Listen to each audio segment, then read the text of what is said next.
Le quartier d'Abobo jeudi matin. Le balai des minibus a repris et les vendeuses du marché se sont réinstallées là même où des hommes armés s'affrontaient la veille. Aucun déploiement des forces armées. Après 48 heures d'affrontement, la vie semble avoir repris son cours comme si de rien n'était dans ce bastion d'Alassane Ouattara, le candidat à la présidentielle reconnu comme président par la communauté internationale. Mais la peur d'un nouvel embrasement est dans tous les esprits. On n'est pas serein en fait. On n'est pas serein puisque c'est pas la sécurité d'avant, c'est pas la sérénité d'avant. Il paraît que des rebelles sont dans nos murs. Bon, ça tire un peu partout. Et puis la sécurité proprement dite, il y a des petits malfrats qui profitent de ces occasions pour s'attaquer aux gens.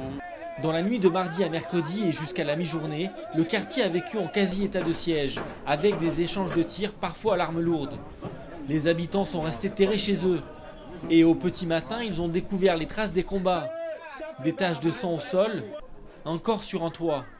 Mercredi, puisque de minuit jusqu'à 4 h du matin, vraiment c'était incroyable. Même on était dans la maison mais on tremblait. Pour tenter de contrôler la situation, Laurent Gbagbo, le président sortant, qui refuse de quitter son siège, a décidé de placer Abobo sous couvre-feu pendant 3 nuits. Il y avait des forces de l'ordre dans la nuit d'aujourd'hui. C'était calme, c'était calme.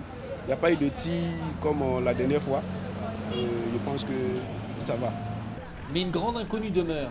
Qui est à l'origine de ces violences? On voit les gens qui sont habillés en treillis, ils ont des lames lourdes, donc ils viennent vers la population. Bon, on ne sait pas exactement où on va avec ce problème-là. On ne sait pas qui attaque qui, bon vraiment, on est là comme ça. Pour l'heure, les partisans de Laurent Gbagbo et d'Alassane Ouattara continuent de camper sur leur position. Une nouvelle médiation devrait avoir lieu ce week-end, mais ses chances de succès semblent très minces.